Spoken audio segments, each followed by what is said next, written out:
Hi, I'm Jennifer, and welcome to the Haunted Hour. Tonight's story begins deep in the woods, a camping trip with strangers, meant to be fun, spontaneous, harmless. But as the fire burned low and the woods grew quiet, something started watching. Strange noises, missing people, and a feeling that they were never alone. Because sometimes it's not the forest you should fear, it's the people you're with. Let's begin, and remember, subscribe and drop a comment on the video. Story 1. Night of a Stranger Campfire. I never planned to join that camping trip. It started as a last-minute invite from a coworker I barely knew. 5 of us piled into a beaten-up SUV, laughing about roughing it in the woods. I remember the air felt electric when we reached the trailhead. The trees towered above us, their branches tangled like claws. We followed a narrow path until an old clearing opened before us. A wooden sign read, "Welcome to Hollow Pines." The sun was just dipping below the horizon. Our group joked about ghost stories to break the silence. I set up my tent next to a mossy log. The forest seemed to swallow every sound, but our own voices. Something about the place felt off. As night fell, we lit a campfire and passed around marshmallows. The flames crackled, casting dancing shadows on the trees. One of the strangers, a tall guy with a hood, told us he'd been here before. He warned us to stay close to the fire. The wind picked up, whispering through the pines like lost souls. My heart fluttered as I stared into the dark woods beyond. I heard a faint snap, like a branch breaking underfoot. We all froze and looked around, but no one admitted to moving. I scanned the tree line, but saw only darkness. Something felt like it was watching us. Our laughter died on our lips. I whispered that maybe we should lock the tents. No one listened. An hour later, I heard the strangest sound. A child's lullaby sung somewhere deep in the trees. It was soft, melodic, and utterly out of place. I nudged my tent mate, but she shook her head. The lullaby drifted away like a dream. We tried to joke it off, but none of us felt amused. Another snap, closer this time, made us jump. A shape darted behind my tent, too fast to make out. My pulse pounded as I fumbled for my flashlight. When I clicked it on, the beam caught something. A pale handprint on the canvas. Fresh. I stumbled back, heart racing. The others rushed over.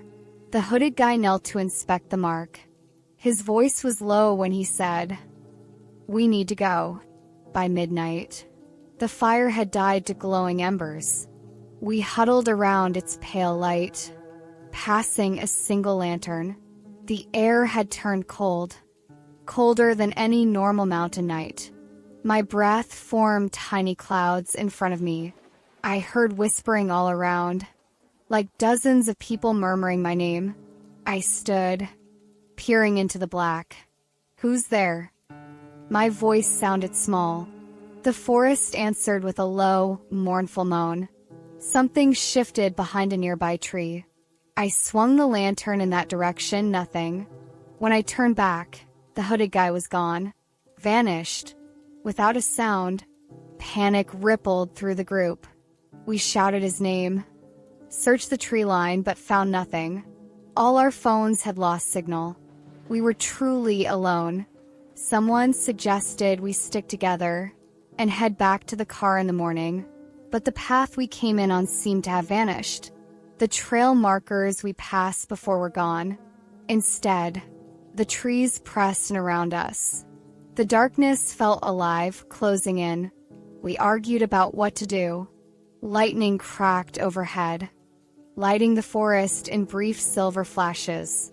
In each flash, I thought I saw eyes staring back. Suddenly, a blood-curdling scream ripped through the night.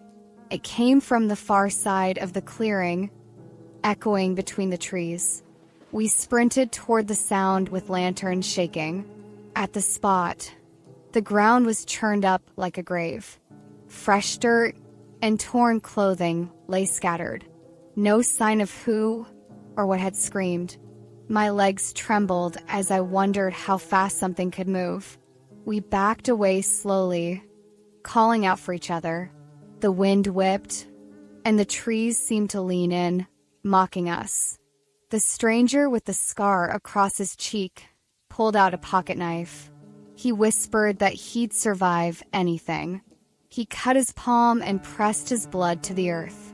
He said it would mark the place, so we could find it again. I wanted to scream at him to stop, but he did it anyway.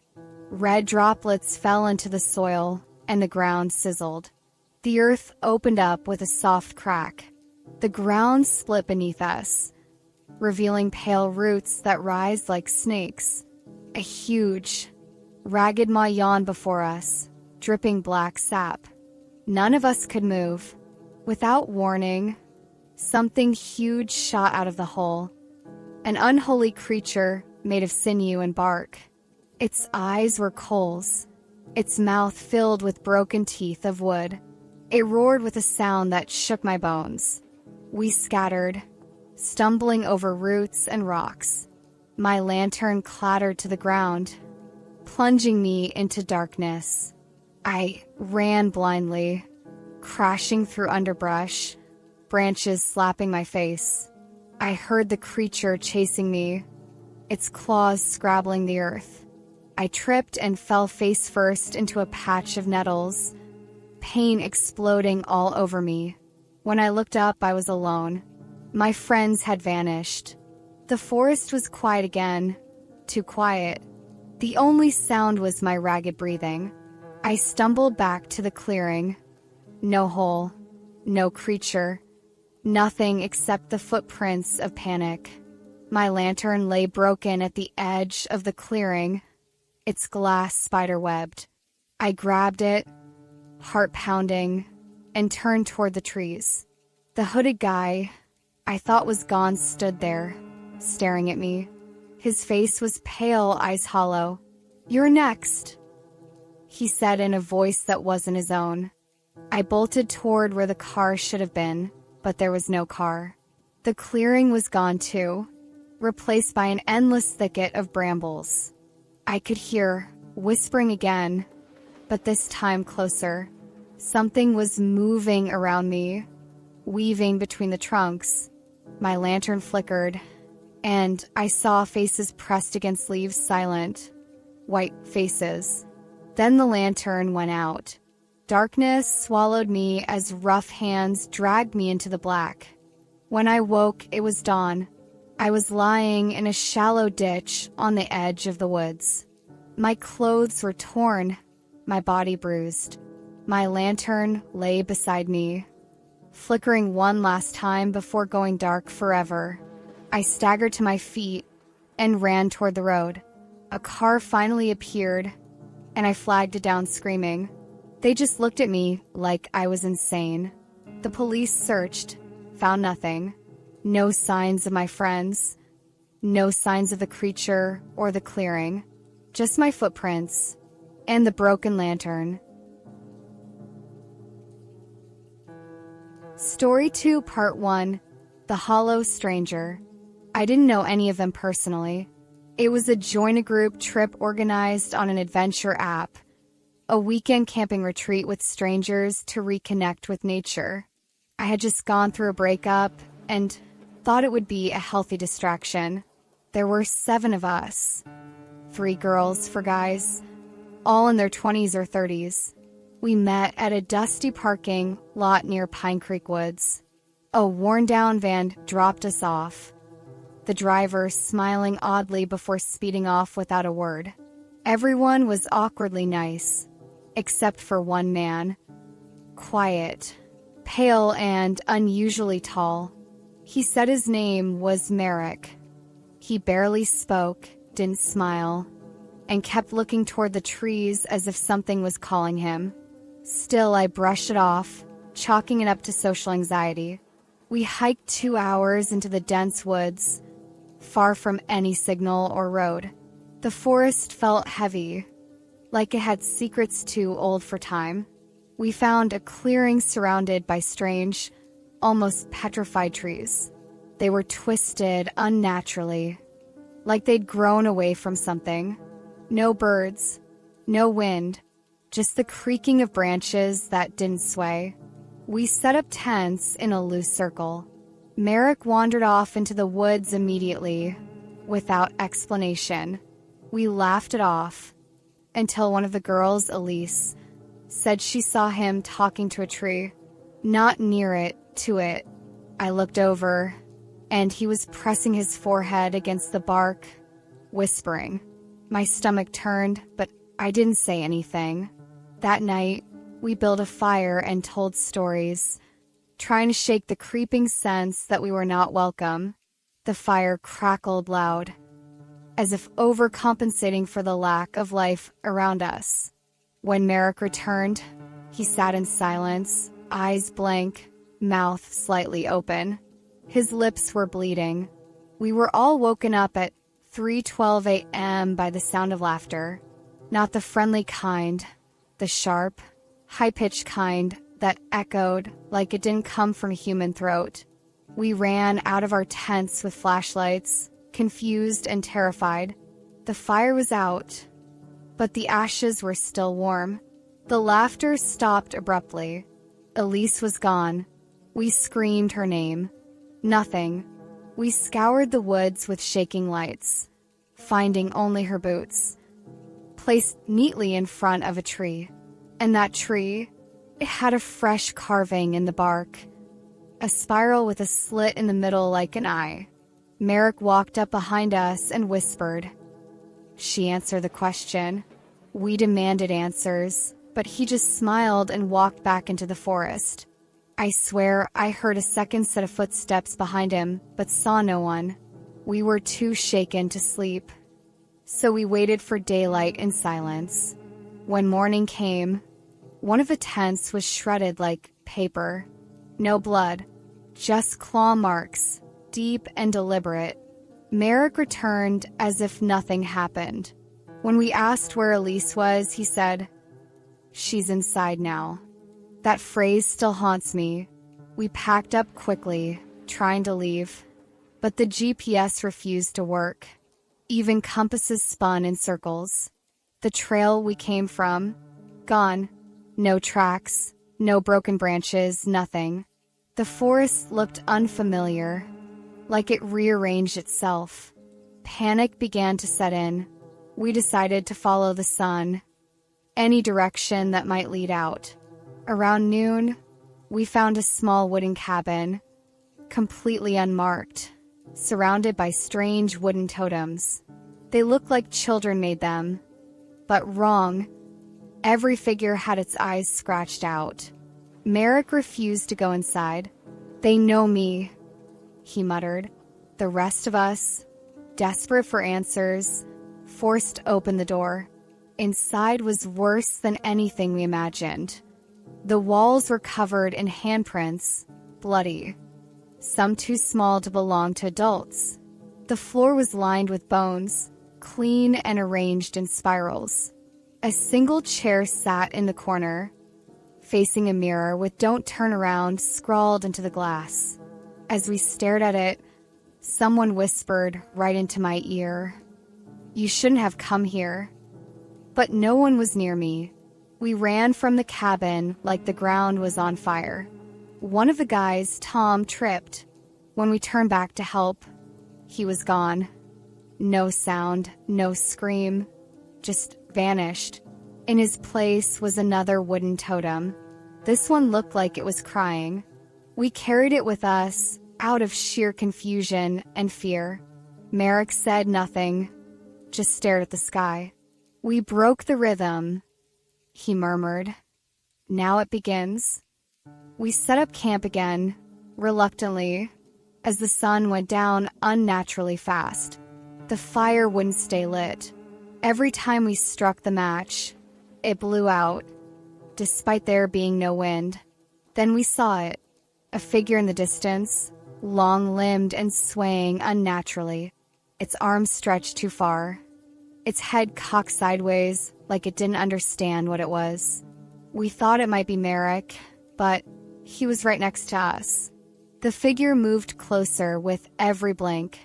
We screamed and backed away, only for it to vanish and reappear behind us.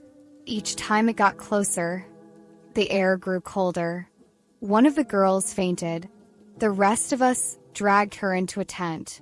Merrick sat outside, whispering something over and over. Only the taken can pass. Only the hollow can stay. I couldn't take it anymore. I zipped the tent and held my breath. At exactly 2:12 a.m., we were all awoken again. This time, it was the sound of breathing, deep, heavy, wet breathing just outside our tents. No footsteps, just breathing. I held my knife tight, knowing it was useless. My flashlight flickered once, then revealed a hand pressing into the tent wall. Long fingers, yellow nails, and a burning red eye behind the thin fabric. It didn't move, didn't speak. It just watched. Then the tent collapsed inward, like someone fell on it, hard. I stabbed out blindly, hearing a shriek, not from this world. The next thing I remember was running barefoot into the woods, screaming. We regrouped at first light. What remained of us? 3 people, including Merrick, were missing. In their place, more totems. Some were burnt. One was still warm. We were breaking apart, mentally and physically, but we couldn't escape. We were looping. The same clearing appeared again and again, no matter the direction. At dusk, we returned to the destroyed tent and found a journal. It wasn't ours. The cover said, "To whomever arrives next." Inside were drawings of the spiral eye, the creature, and a warning. Don't listen to Merrick. He's not one of you. He never was. Blood marked the final page. I confronted Merrick the next night when he returned, holding something wrapped in a sheet. He opened it. It was Elise's face, stretched like leather, hollowed from the inside. I threw up. He smiled, eyes now completely black. "I'm the guide," he said. "You passed the first test." We tied him to a tree while he laughed. But even as we did, the tree bent toward him, like it wanted him, like it loved him. I told the others we had to run, but they were frozen. Merrick looked me dead in the eye. "You'll come back." They all do. That's how this place works. Then the tree split open and swallowed him whole. Now, there's only 2 of us left. We're surviving on crumbs and fear. We've stopped sleeping. We hear our names in the dark. The totems whisper now. The trees shift when we blink. I carved a spiral into my arm to stay awake. I don't know what's real anymore. My flashlight shows things that aren't there in the daylight. We still haven't found the path out. Or maybe we're not supposed to. The forest has rules and we broke them. The journal says the final night begins when the moon turns black. Last night, I looked up and saw no moon at all. I think tonight is the final night, and whatever's inside the trees wants out. Part 2, The 13th Path. The forest changed after Merrick disappeared into that tree. The colors of the woods became duller, like someone desaturated the world. Even the wind sounded different, less like rustling leaves and more like whispers in a forgotten language. Jamie and I, the only 2 left, stopped speaking to each other. Not out of anger, but fear. Every time we talked, the forest seemed to listen. Once, Jamie said something as innocent as, "I think we're close to the edge," and a tree branch snapped overhead, dropping a dead crow at her feet. Its eyes were gone, sockets stuffed with moss. We stopped speaking after that. Silence felt safer, even if it made the whispers louder. On the fourth night, we tried following the stars, but the sky had changed. The constellations were wrong, unfamiliar. One of the stars pulsed red, slow, deliberate, like a heartbeat. Jamie called it the bleeding star. I told her not to name it. That night, I had the worst dream of my life. I saw Merrick again, standing on the ceiling of my tent, upside down like gravity didn't apply. His eyes were black voids, and his mouth stretched open until his jaw cracked. From his throat, something crawled out. Long arms, no face, just folds of skin peeling in slow, wet snaps. When I woke up, there were bloody handprints on my chest, child-sized. We found another journal by a moss-covered boulder. This one was older, almost fused with the earth. Inside were drawings, the totems, the spiral eyes, even Merrick. But there was something new, the 13th path. A path you can only find by listening, not looking. The instructions were written in symbols, but somehow we understood them. That's when Jamie told me she'd been hearing something at night. A voice humming a lullaby her grandmother used to sing. I hadn't heard it until that night. Soft, broken humming, coming from every direction. That's when we knew the forest was inside us now. Listening, learning, we followed the 13th path by covering our eyes and walking blindfolded. Our steps were uneven, guided by sound, intuition, and madness. Jamie tripped 3 times. I fell once, slicing my hand on something sharp buried in the soil. When I looked later, it was a human jawbone. We kept going, deeper into the woods than felt possible. Hours passed, maybe days. It's hard to measure time when the sun doesn't rise. When we took off our blindfolds, we weren't in the forest anymore. It looked like a village. Dozens of tents and makeshift homes stitched together from old clothes and bones. And everywhere totems. The people weren't people. They looked human but off. Too thin. Faces drawn too tight across their skulls. Their eyes were clouded, and they walked in perfect silence. Every one of them wore a necklace with a spiral carved into a tooth. They stared at us, unblinking.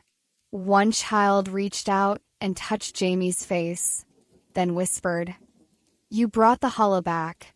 That's when the ground trembled, like something massive had taken a breath beneath us. All the villagers dropped to their knees. A voice rang out, not loud, but inside my head. "The offering is not complete." We ran, again, through the village, past the people, into a fog so thick it tasted metallic. We couldn't see, but something was chasing us. Not with footsteps, but hunger. I could feel it behind me, breathing hot and heavy. Jamie screamed, not out of pain, but rage. "We're not part of this," she shouted. And then it stopped. We opened our eyes and we were back in the clearing. Our camp, the torn tents, the fire pit. But this time, everything was mirrored. Like someone flipped the world. Even our footprints were walking toward us. Something had changed. Jamie began bleeding from her nose. Her eyes rolled back. She collapsed into the soil and whispered, "They're peeling me open." I didn't understand until her skin began to shift, slowly, like something inside her was trying to wear her. I screamed and dragged her to the stream, dunking her in the freezing water until she gasped back to life. Whatever had tried to enter her had left a mark. A spiral, burned into her spine like a brand. She cried for hours. I didn't comfort her. I didn't know how. The woods around us groaned louder and louder. Then silence again. We tried burning a totem. Big mistake. The screams that came from it didn't sound human.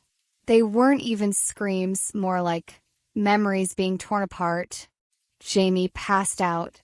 I heard laughter coming from the trees. And then a new figure appeared. Not Merrick. Something worse. It looked like Merrick, but it was stitched together from different people.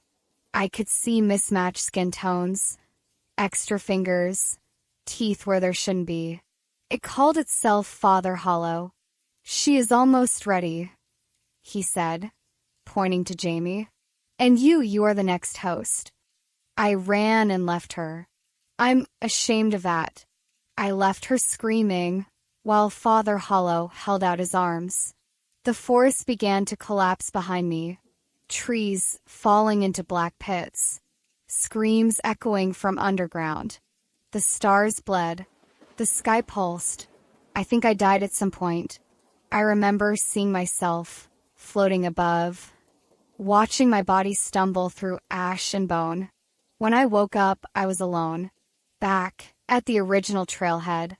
No van, no people, just one totem, carved into my own face. My own expression, smiling. It's been 3 weeks. I've tried to move on, but I'm changing. Some nights I sleepwalk. I wake up outside, whispering to trees. I haven't seen Jamie, but I got a package yesterday. No return address. Inside was a mirror. Carved on the glass was a message. The 13th path still calls. And behind my reflection, just for a second, I saw Merrick. He was smiling, and something inside me smiled back.